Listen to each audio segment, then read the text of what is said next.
Brume littéraire. Le podcast qui vous guide à travers les grandes œuvres de notre littérature. Épisode 5. La peau de chagrin. Honoré de Balzac.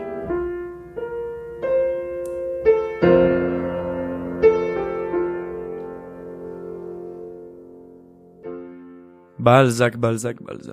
Le géant littéraire. Ce nom ne vous est sans doute pas inconnu. Il a probablement dû en traumatiser plus d'un lors de lectures obligatoires à l'école.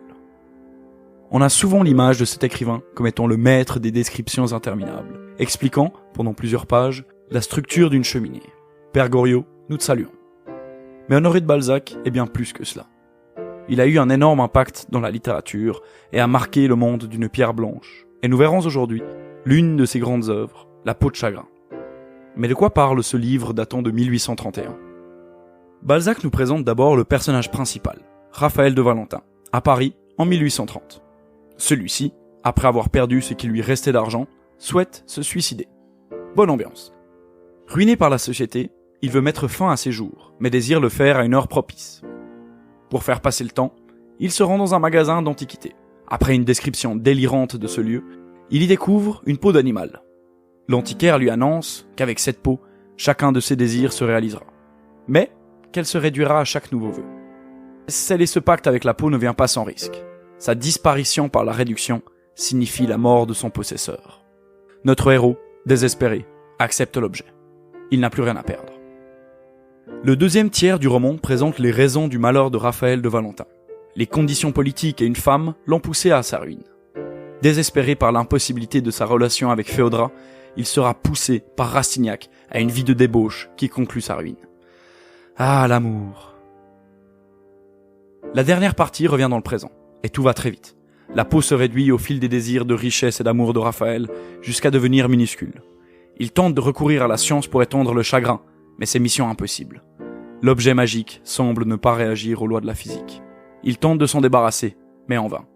Le pacte l'a condamné. C'est dans un dernier élan d'amour pour sa femme, Pauline, que Raphaël fera son dernier vœu, le condamnant et l'amenant à sa mort. La peau, qui a prolongé sa vie, l'a finalement mené à sa perte. Vous aurez compris avec ce résumé de l'intrigue, la complexité et la richesse de cette œuvre. Plongeons-nous d'abord dans le monde décrit par Balzac. L'auteur français écrit cette œuvre en 1831, et l'action se déroule en 1830. On peut donc considérer qu'elle est contemporaine de son écrivain. Le lecteur est, dès l'incipit, plongé dans la France suivant la Révolution de Juillet. Un nouveau régime qui a poussé à un point jusque-là inconnu le triomphe social de la bourgeoisie.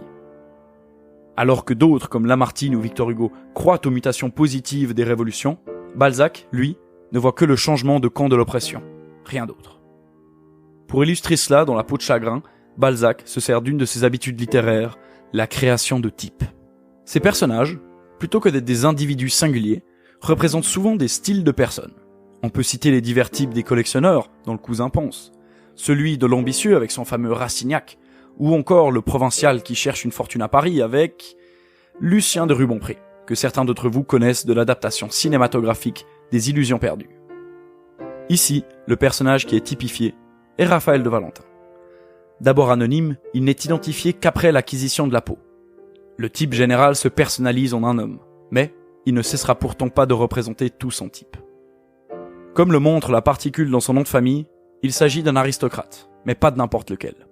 Il s'agit bien de la jeunesse désillusionnée par l'échec de la monarchie de Juillet. Balzac décrit son actualité et nous offre une analyse fine de la société dans laquelle il évolue. Et pourtant, n'y aurait-il pas eu d'autres moyens de nous décrire ce type ? On pourrait être surpris que Balzac, le réaliste par définition, fasse usage de cette peau magique dans son texte. Pourquoi l'a-t-il intégrée dans son œuvre ? Que représente-t-elle ?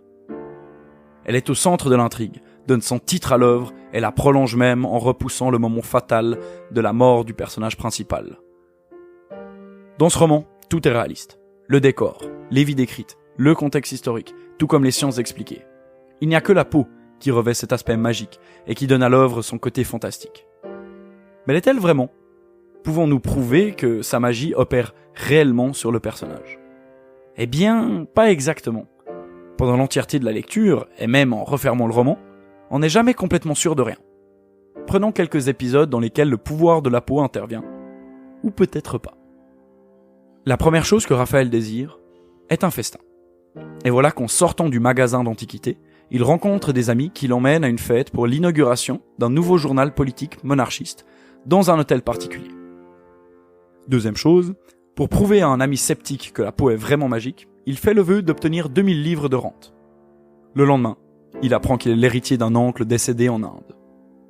Troisième chose, au théâtre, il revoit Pauline, fille de sa logeuse lorsqu'il était pauvre. Il formule le vœu d'être aimé par elle. L'amour sera réciproque. Tous ces désirs qui se réalisent portent un caractère un peu magique. Mais pourtant, toutes ces choses pourraient bien être dues au hasard, et rien ne prouve jamais l'influence de la peau sur le déroulement de l'action.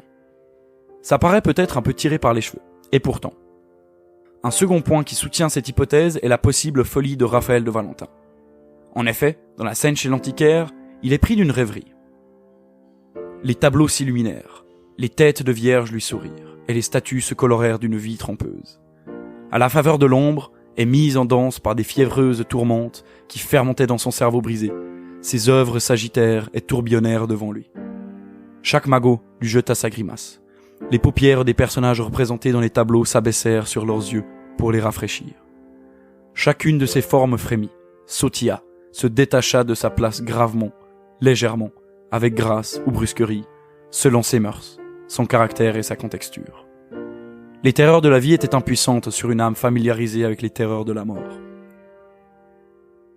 D'ailleurs, en montant à l'étage où il trouvera la peau, le texte indique que Raphaël ferme les yeux, mais rien n'est jamais dit sur le fait qu'il les ouvre à nouveau. Un détail, une erreur, pensez-vous peut-être? Non, Balzac ne laissait rien au hasard. S'agit-il d'une rêverie singulière de Raphaël? Où est la vérité? À nouveau, le doute subsiste, et c'est ce qui donne tout son intérêt à cette histoire. Avons-nous affaire à un fou ou à une réelle histoire remplie de magie qui doit nous éblouir? Balzac n'est pas le seul à faire usage de ce doute pour parvenir à ce résultat. Nombreux sont ceux à procéder ainsi. Théophile Gautier, dans La cafetière et dans le pied de momie, ou encore Maupassant dans Qui sait.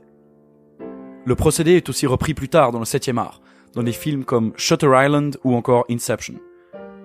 Ce fantastique, ce doute permanent nous pousse à douter de nous-mêmes et de notre vision du monde. Comment comprenons-nous ces textes et comment nous plaçons-nous par rapport à notre lecture? Une remise en question de notre monde et de notre lien avec lui. Depuis le début de cet épisode, je fais sans cesse référence à cette peau de chagrin. Mais qu'en savons-nous? Comment Balzac en parle-t-il? Déjà dans son nom, on sait que la peau est en cuir de chèvre. Plutôt commun finalement. La spécificité de la peau, en plus de son pouvoir, est l'inscription que Raphaël découvre lorsqu'il en fait la trouvaille dans le magasin d'antiquités. Elle n'est en effet pas vierge, mais elle est marquée d'une inscription en sanskrit, qui nous est traduite ainsi. « Si tu me possèdes, tu posséderas tout, mais ta vie m'appartiendra. Dieu l'a voulu ainsi. Désire, et tes désirs seront accomplis. Mais règle tes souhaits sur ta vie. Elle est là. À chaque vouloir, je décroîtrai, comme tes jours. Me veux-tu? Prends. Dieu t'exaucera. Sois. » On ne sait pas qui a écrit cela. On ignore également qui a donné son pouvoir magique à la peau. Mais cela n'est d'aucune importance. Ce qui compte pour le texte, en plus du filtre fantastique qu'elle applique au roman, est ce qu'elle signifie symboliquement parlant. En effet, on ne peut pas négliger le message allégorique véhiculé par la peau. Ce n'est pas par hasard que Balzac a classé cette œuvre en tête de la catégorie « étude philosophique » de sa comédie humaine. Mais alors, que représente-t-elle? Le texte nous donne une réponse explicite à travers la voix de l'antiquaire. L'homme s'épuise par deux actes instinctivement accomplis qui tarissent les sources de son existence. Deux verbes expriment toutes les formes que prennent ces deux causes de mort. Vouloir et pouvoir. Vouloir nous brûle et pouvoir nous détruit. Mais savoir laisse notre faible organisation dans un perpétuel état de calme. Ceci, dit-il d'une voix éclatante en montrant la peau de chagrin, est le pouvoir et le vouloir réunis. Là sont vos idées sociales, vos désirs excessifs, vos intempérances, vos joies qui tuent, vos douleurs qui font trop vivre. Car le mal n'est peut-être qu'un violent plaisir. Cette peau semble non seulement avoir une volonté propre et indépendante, mais elle a aussi la capacité de dominer son possesseur. On a dans le roman une totale inversion de la relation sujet-objet. Alors que Raphaël possède matériellement la peau, c'est finalement elle qui prendra possession de lui. « Tu es mon bourreau !» cria le jeune homme en jetant un regard d'horreur sur le talisman. Ironiquement, c'est la peau, celle qui a permis de prolonger non seulement sa vie, mais aussi tout le roman, qui va le pousser à sa mort. Il serait réducteur de penser que Raphaël devrait être heureux, car, puisqu'il désire la mort, la peau a tout simplement repoussé l'échéance en lui permettant de vivre ses rêves. Non, car la peau lui a donné de l'espoir. Espoir qu'elle réduit elle-même en poussière. Et on en revient au contexte. Est-ce qu'on ne pourrait pas mettre cette peau en parallèle avec certains de nos systèmes politiques ? Une révolution, un grand changement, des promesses qui nous redonnent espoir. Mais plus le temps passe, plus on se rend compte de son dysfonctionnement, et plus les problèmes deviennent importants. La peau se réduit à chaque désir, à l'instar de notre désespoir qui grandit à chaque désillusion. La fin n'en devient que plus tragique, car il y a eu de l'espoir, et cet espoir disparaît au fil du temps. Et on est impuissant face à cela. Détourner les yeux ne suffit pas. On observe, impuissant, la peau se réduire devant nous. Le roman de Balzac, même après près de 2 siècles, reste d'une actualité poignante, et c'est pour cette raison qu'on le lit toujours avec tant de plaisir. Cet homme du 19e siècle parle encore de nous, et n'est toujours pas dépassé. Merci d'avoir écouté Brume littéraire, le podcast qui vous guide à travers les grandes œuvres de notre littérature.